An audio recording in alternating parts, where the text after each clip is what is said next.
Buenas noches, que el Señor les bendiga, qué bueno verlos. Les invito para que me haga el favor de ponerse de pie. Vamos a leer la palabra y dejar que el Espíritu Santo nos enseñe esta noche. El Evangelio de Lucas, capítulo 15, versos 11 en adelante. En el nombre del Padre, del Hijo y del Espíritu Santo.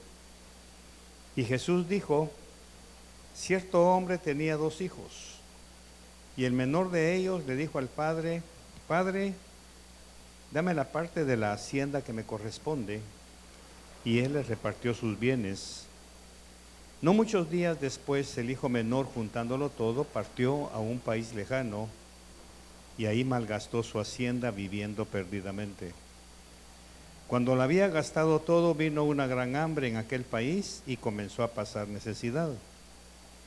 Entonces fue y se acercó a uno de los ciudadanos de aquel país, y él lo mandó a sus campos a apacentar cerdos.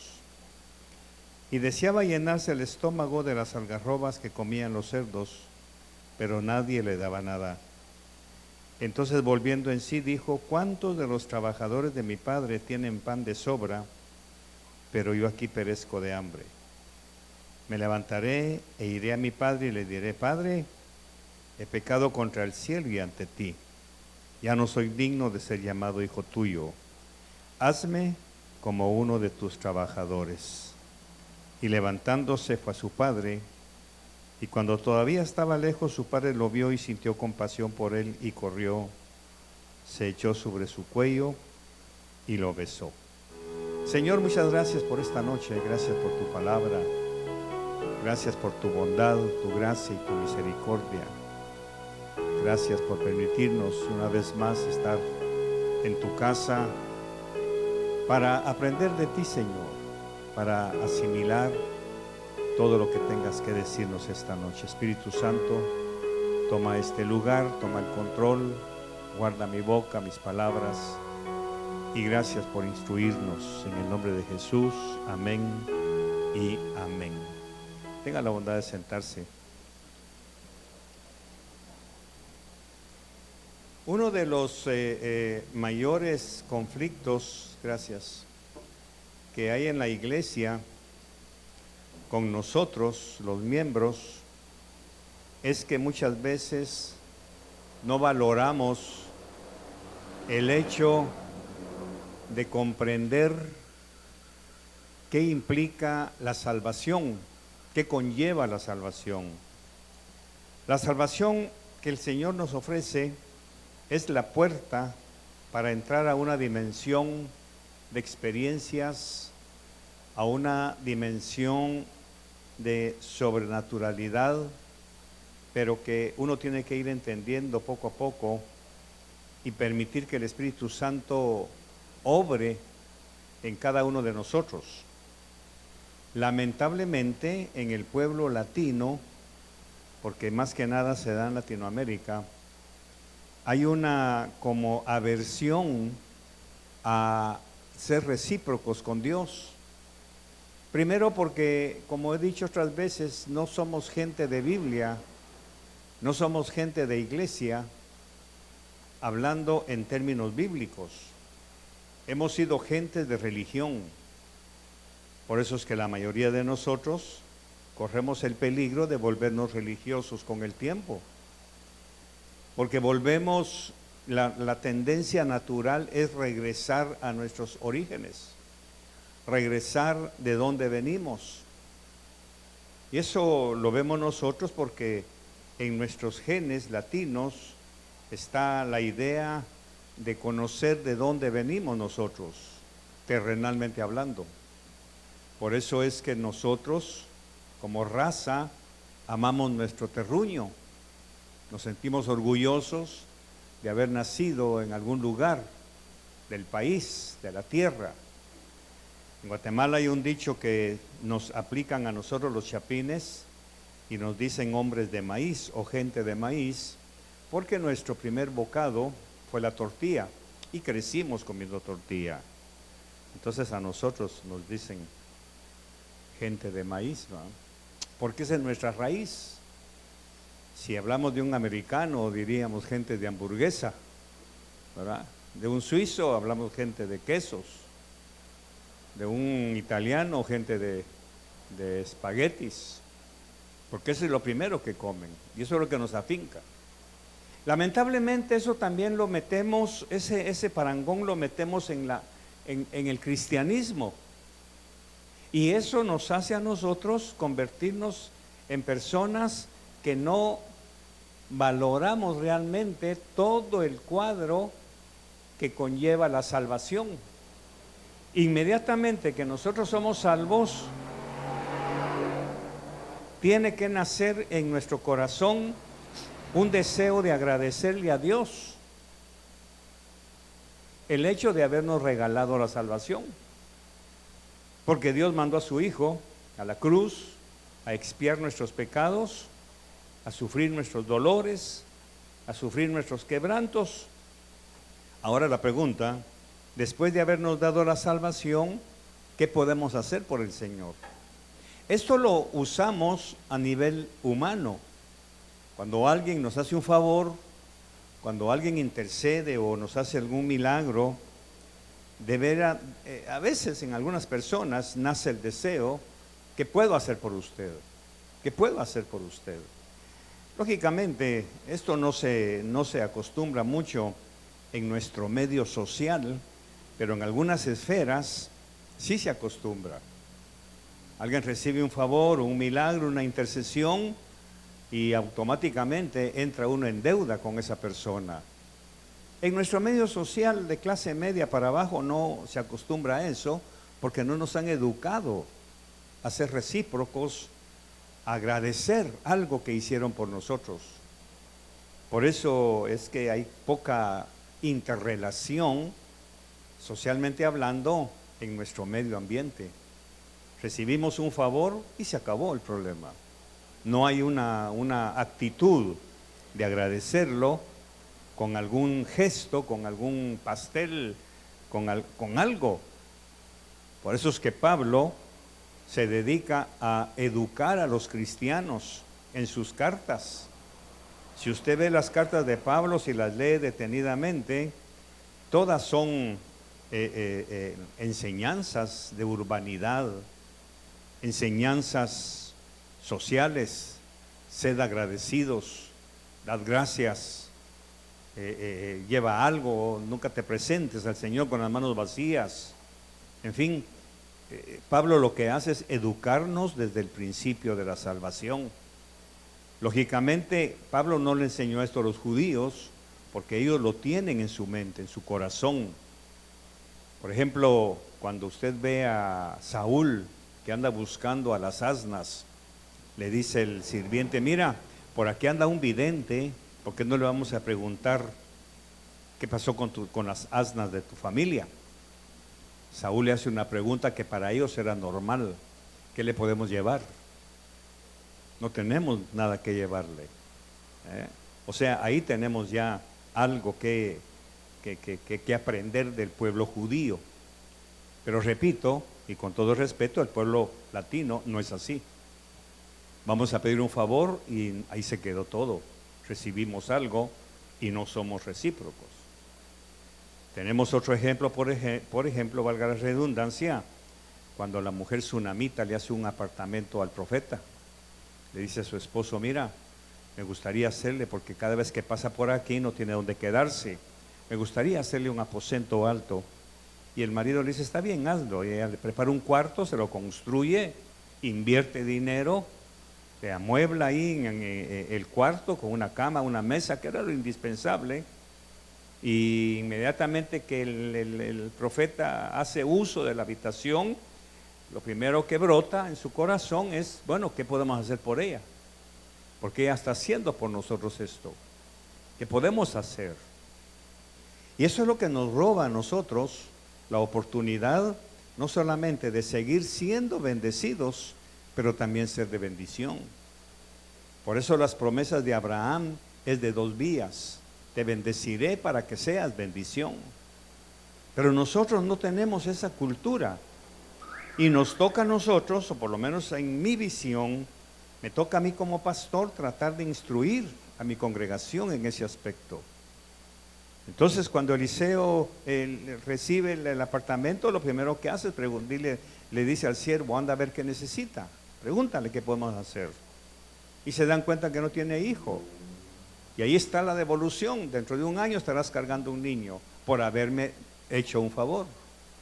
Entonces, para nosotros un favor no tiene mayor cosa, y eso habla de, voy a decirlo con mucho respeto, pero habla de mucha mala educación en nosotros.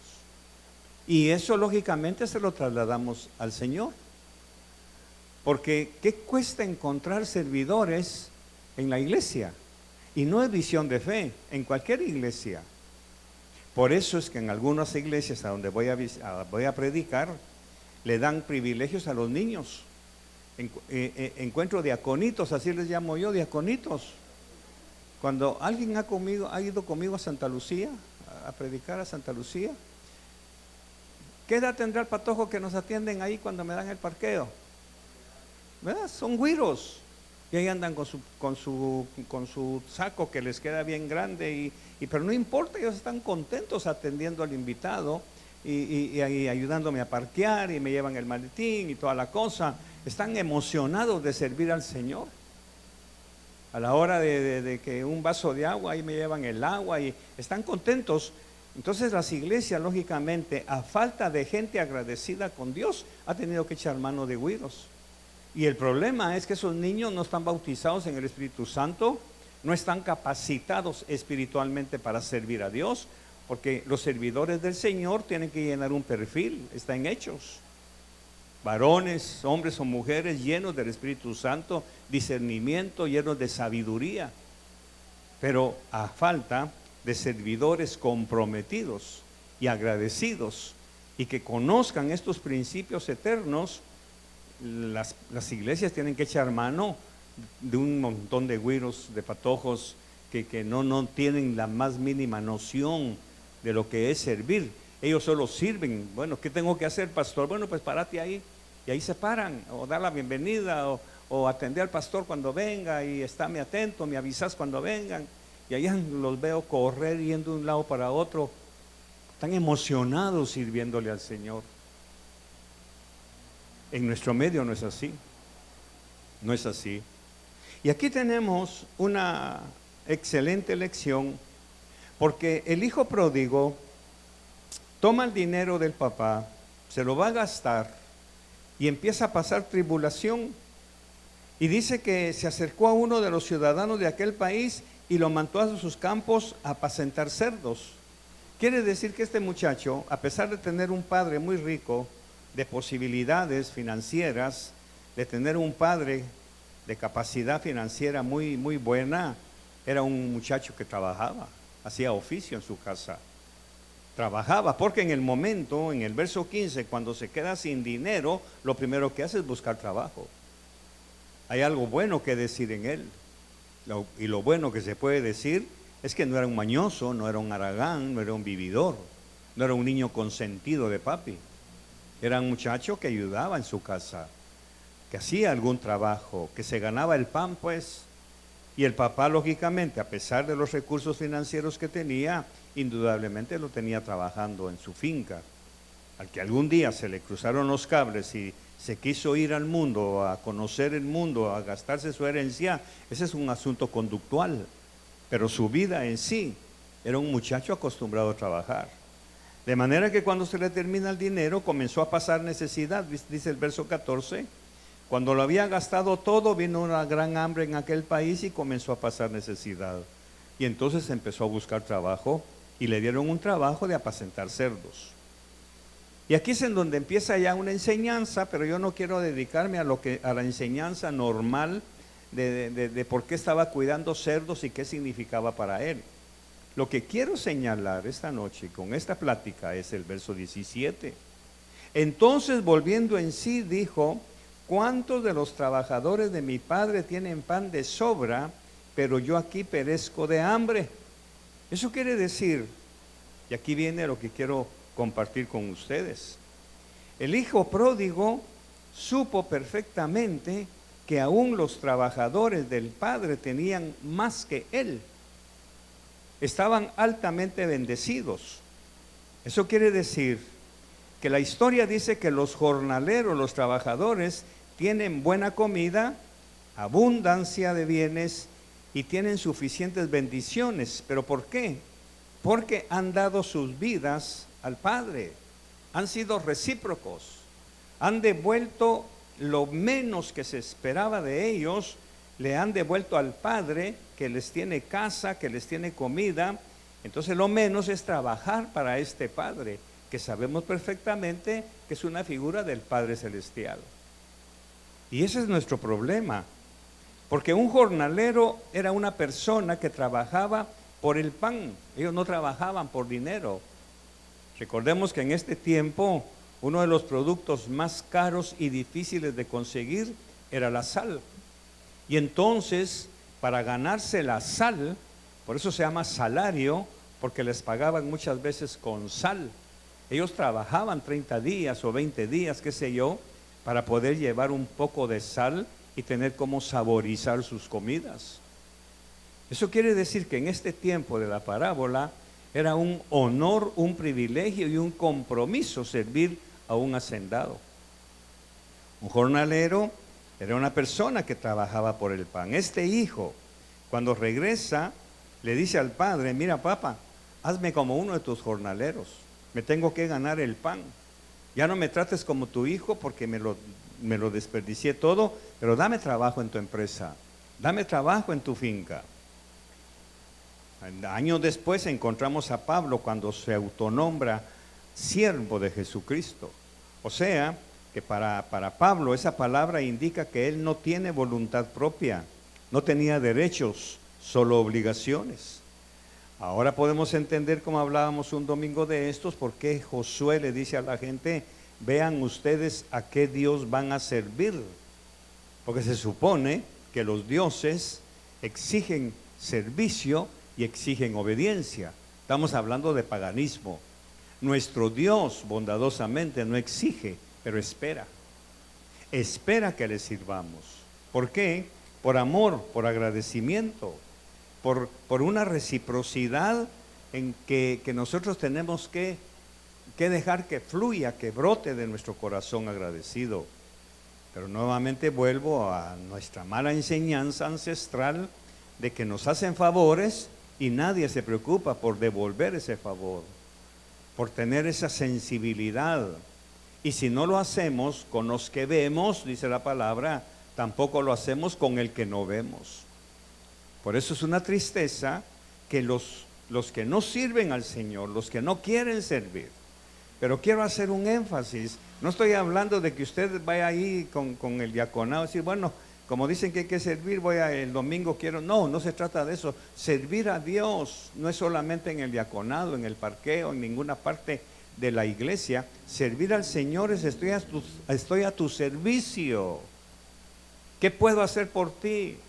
El Señor, si nos hablara, diría: yo no necesito de ti. Él lo dice en uno de los profetas: si yo tuviera hambre no te pediría a ti.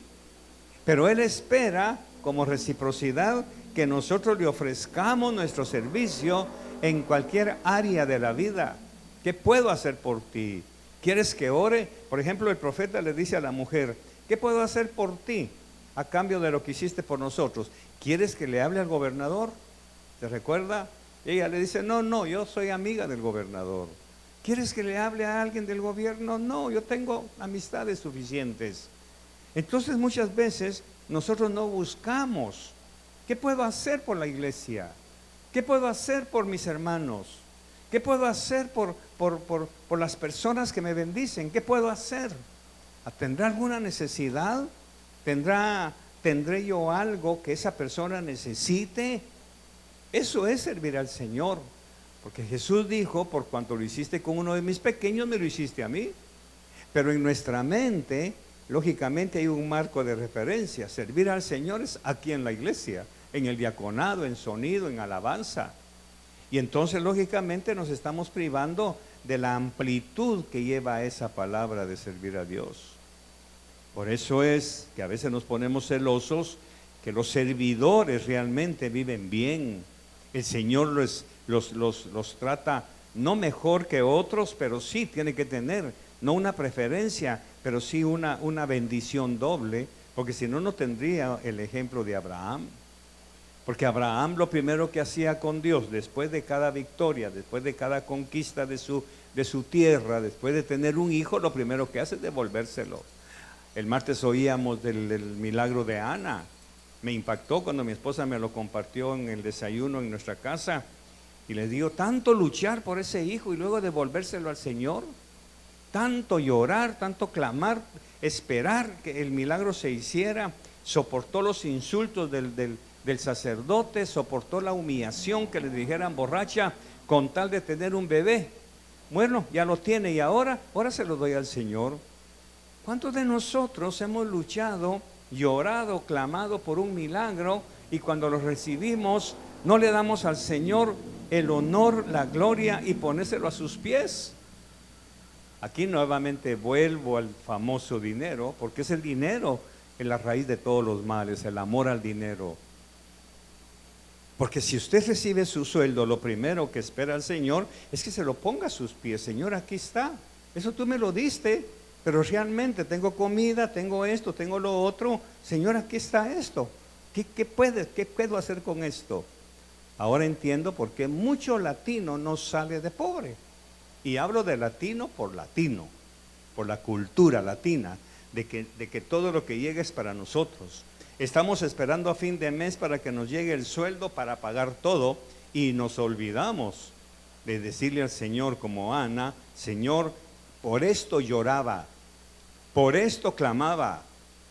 Por eso es que nuevamente insisto, la iglesia ha retrocedido mucho con respecto a sus actitudes de amor hacia el Señor. Lo veo como pastor, me doy cuenta. Muchos se han enfriado en sus actitudes de bondad hacia Dios, manifestadas en los hermanos. Claro, como dice mi esposa siempre, hay excepciones, eso no lo puedo negar, porque siempre hay un remanente. Pero qué bueno sería que todos nosotros tuviéramos ese mismo sentir, ese mismo espíritu de darle al Señor primero. Por eso es que, repito, esta frase del hijo pródigo es muy interesante de estudiarla. En la casa de mi padre, ¿cuántos trabajadores tienen pan de sobra? Y yo aquí estoy muriendo de hambre. No, yo voy a ir y voy a decirle a mi padre que me contrate como uno de sus jornaleros. Sabemos la historia que el papá no lo agarró, no lo recibió así, sino que hizo fiesta, pero ahí está hablando de la salvación, de la redención. Yo lo que quiero enfocarme es en esta frase pragmática de por qué es que este hijo pródigo se da cuenta que los jornaleros del padre están mejor que él, aún siendo hijo. Muchas veces nosotros, hermanos, no valoramos el servicio a Dios. Hemos crecido girando alrededor de nosotros mismos. Hemos crecido bajo una escuela de pensamiento que lo mío es mío y se acabó. Hace unos meses prediqué un mensaje sobre el pacto del Señor y el pacto que Dios hizo con nosotros, porque es Él el que lo empieza, no nosotros. El pacto que Él empieza es, bueno, yo voy a hacer un pacto contigo, pero el pacto necesita dos partes: el que está haciendo el pacto y el que está recibiendo el pacto. Entonces Dios, en el pacto que aprendimos en esa ocasión, el pacto es este: todo lo mío es tuyo, pero todo lo tuyo es mío. Si no, no hay pacto. Por eso es que cuando Abraham recibe el hijo, el Señor le dice, bueno, dame al hijo, porque el hijo yo te lo di. Ahora ese hijo que yo te di es mío. Y se lo lleva al altar. Para Abraham no hay ningún problema, porque en la cultura mesoamericana de aquel tiempo, la palabra pacto ya era conocida por ellos. Era ancestralmente conocida. Recordemos que Abraham no era judío. Abraham viene de Ur de los Caldeos, así que era un pagano. Sin embargo, siendo pagano, conocía la verdadera interpretación de un pacto. Por eso cuando parte los animales, se queda esperando hasta muy tarde sabiendo Dios va a venir a hacer el pacto. ¿Por qué? Porque Él me lo pidió. Él me pidió los animales y tiene que venir, aunque me entre la noche, Dios no va a fallar en venir. Y cabal, ya por último, cuando ya las nubes, el sueño, el cansancio y los animales querían comerse los restos de los animales, apareció la lengua de fuego, hablando, dice la Biblia, las palabras del pacto. Que me suceda a mí si no te cumplo lo que te he ofrecido, tal como le ha pasado a estos animales. O sea, que me partan en dos, pues. Entonces la mitad era de Dios y la mitad era de Abraham.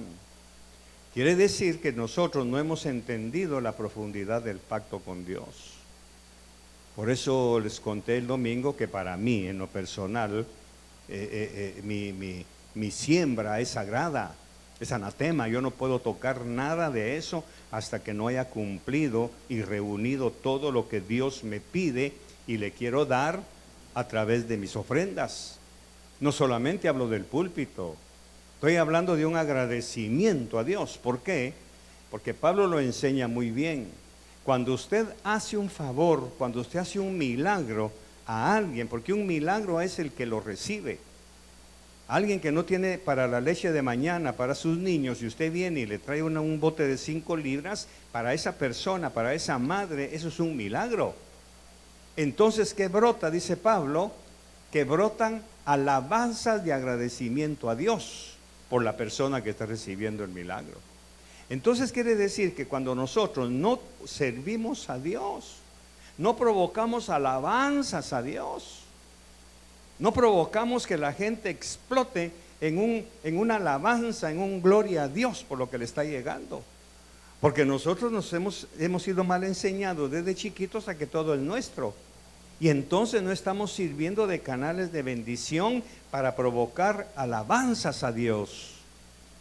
O sea que una ofrenda, cuando usted la da, por muy pequeña que sea, la persona se siente, hablo de cristianos, se siente motivada, se siente casi obligada a dar gloria a Dios. Alguien que viene a la iglesia y no tiene para la camioneta de regreso y que usted le regale $1, pues eso es un gloria a Dios, ya tengo cómo irme a la casa. Un jalón, cualquier cosa. Eso es servir a Dios, eso es ser jornalero. Ahora viene Dios, que es tan rico en misericordias y en gracia y en bondad, no se va a quedar con los brazos cruzados. Ahí es en donde a mí me da pena que mucha gente se ha enfriado en esto. No están manifestando esa sensibilidad hacia el Señor y lógicamente hay escasez en muchas casas. No estoy hablando de pobreza ni de miseria, estoy hablando de escasez, pero es porque nosotros mismos lo hemos hecho. Aquí tengo escrito que cuando yo me convertí al Señor, lo primero que me brotó fue el deseo de servirlo. ¿Por qué? Porque lógicamente desde pequeño yo fui enseñado a trabajar en mi casa, fui enseñado a ser agradecido, a ganarme el pan, si se puede decir, barriendo, trapeando, lavando los trastos de mi casa.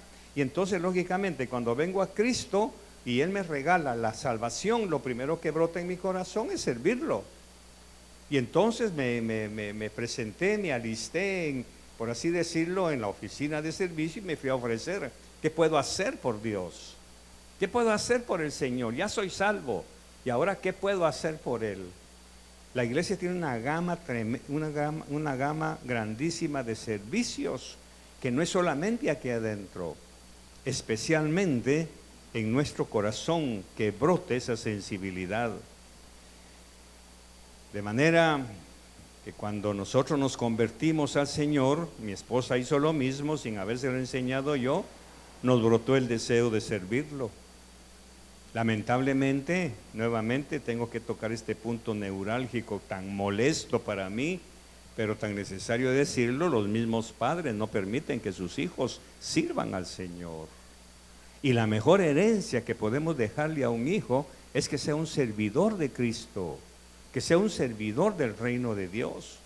Primero, para enseñarle a ser agradecido. Y segundo, para que tenga las bendiciones que tienen estos de la historia de Lucas. En la casa de mi padre los jornaleros están mejor que yo como hijo. Eso quiere decir que los hijos de este hombre tenían ese privilegio de poder colaborar con el padre. El padre no necesitaba que sus hijos lo sirvieran, pero ellos voluntariamente se ofrecieron para eso. Ahora, qué de bueno podemos decir del hijo mayor, porque a este se le ha tachado mucho de gruñón, de egoísta, de envidioso, que por qué solo a mi hermano le das un esto y toda la otra y a mí no me has dado nada. ¿Qué de bien podemos decir a él? Que él estaba trabajando para el padre. Incluso el padre que le dijo, hijo, primero le empieza diciendo, papi, yo siempre he estado contigo, yo me he ocupado de trabajar para ti, yo he estado, papi, yo he estado trabajando. Verso 29, pero entonces 28, entonces él se enojó y no quería entrar a la fiesta. Salió su padre y le rogaba que entrara. Pero respondiendo él le dijo, mira, por tantos años te he servido y nunca he desobedecido ninguna orden tuya, y sin embargo nunca me has dado un cabrito para regocijarme con mis amigos. Pero cuando vino este hijo tuyo que ha consumido tus bienes con rameras, a él sí le hiciste fiesta. Ahora vemos que este muchacho, el mayor, el rezongón, ha trabajado con el padre. Ahora se queja de que el padre no le ha dado nada, pero no es cierto, porque aquí está la respuesta. Verso 31, y le dice, hijo, tú siempre has estado conmigo, es cierto, tú has sido un excelente compañero para mí, y ¿sabes qué? Todo lo mío es tuyo, todo lo mío es tuyo. Ahora aquí tenemos nuevamente el pacto.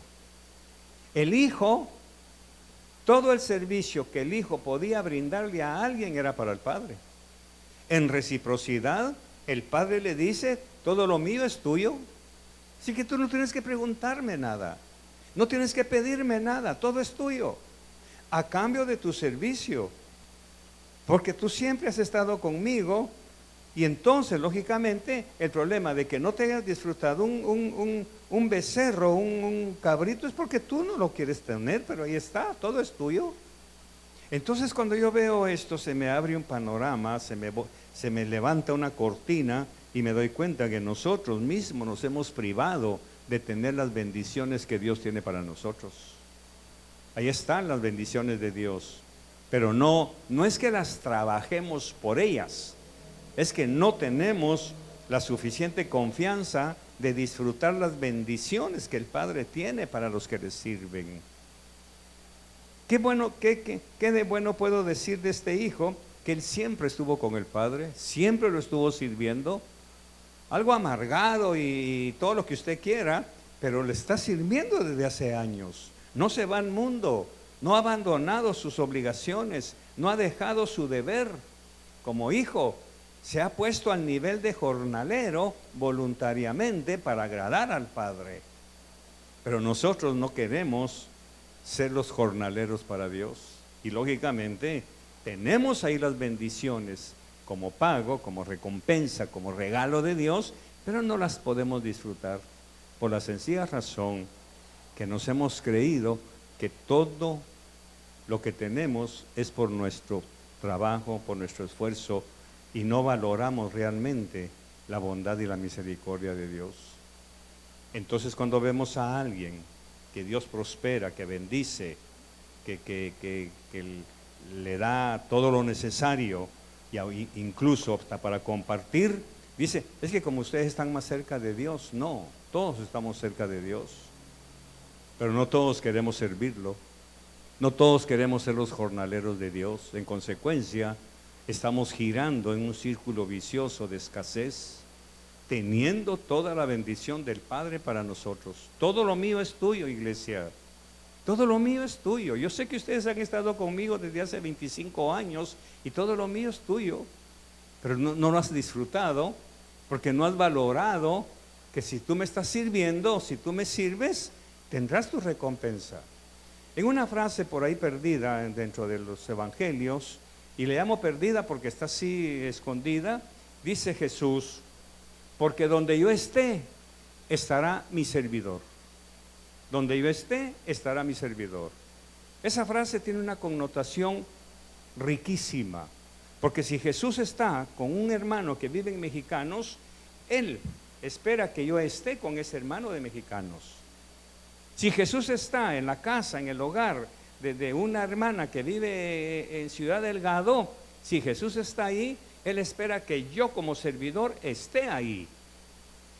¿Me estoy explicando? O sea, no estamos hablando del conglomerado de la iglesia. Aquí está, Juan 12:26, gracias. Si alguno me sirve, que me siga.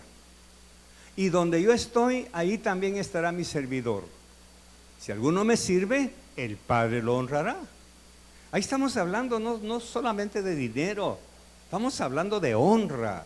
Estamos hablando de que Dios lo va a honrar, lo va a levantar, lo va a engrandecer, lo va a tener en alta estima. Pero porque precede, si alguno me sirve, que me siga. Ok, y donde yo estoy, ahí estará también mi servidor. Por eso para mí, en lo personal, no estoy obligando a nadie. Para mí uno de los principios éticos de mi vida, de mi conducta, y eso lo hacemos con mi esposa, es buscar necesidades. Buscar necesidades. ¿Quién necesitará una ayuda? ¿Quién necesitará un bocado de pan? ¿Quién necesitará una ofrenda? ¿Quién necesitará? Porque por mucho que nosotros seamos inteligentes, vienen momentos de escasez y es cuando se prueba el amor de otras personas. Y si Jesús está en esas personas, yo como seguidor y servidor del Señor debo estar donde está Jesús. Entonces, lógicamente, ¿quién se roba la bendición? No es que Dios no quiera bendecir, nosotros nos robamos la bendición. Nunca se me olvida la actitud de un hermano que se congregó con nosotros, que estaba estudiando odontología. Yo siempre decía el chiste, que uno se reía, inmediatamente se agachaba, una caries, mira, andate a mi clínica, te la voy a tapar. Porque esa era su forma de expresar agradecimiento a Dios y servicio a sus hijos. Entonces solo andaba viendo quién se reía para verle un hoyo en la muela. Entonces, eso nunca se me olvida. ¿Por qué? Porque a mí, en lo personal, como Carlos Berché, nunca se me olvida alguien que ande buscando una necesidad. Pero para buscar una necesidad tengo que olvidarme de mí. Para poder ver hacia allá tengo que olvidarme de mí. Por eso es que yo insisto en que la iglesia tiene que ir a otro nivel, no solamente de conocimiento de la palabra, sino de practicar la palabra. Amén, hermanos. El servicio al Señor es una obligación moral de cada uno que debemos tener como reciprocidad al regalo más grande que nos ha hecho de darnos la salvación. ¿Qué puedo hacer por ti, Señor? ¿Dónde puedo servirte? ¿Qué puedo hacer por tu pueblo? ¿Qué puedo hacer para glorificar tu nombre? Para arrancar una alabanza en algún corazón. Y el Espíritu Santo nos va a decir, bueno, haz esto, da esto, entrega esto, quítate esto. Y ¿sabe qué es lo mejor? Después viene multiplicado. Echa tu pan a las aguas y en cada ola regresará. Espíritu Santo, muchas gracias por tu palabra. Te bendigo, te agradezco que nos instruyas, nos enseñes y nos desafíes a ser mejores cristianos cada día, a ser servidores de tu reino, a ser, Señor, ejemplos para nuestros hijos, que ellos puedan copiarnos, imitar nuestra conducta, nuestro don de servicio, nuestro anhelo de servirte, Señor. Ayúdanos a cumplir con estos paradigmas que hay en tu palabra y que no seamos egoístas de pensar solo en nosotros. Ayúdanos y bendícenos para poder ser bendición. Bendigo la ofrenda de esta noche, te doy gracias por guardarnos en el camino y llevarnos, Señor, en paz y sin novedad a nuestras casas. Gracias por el pan de esta noche también, en el nombre de Jesús. Amén y amén.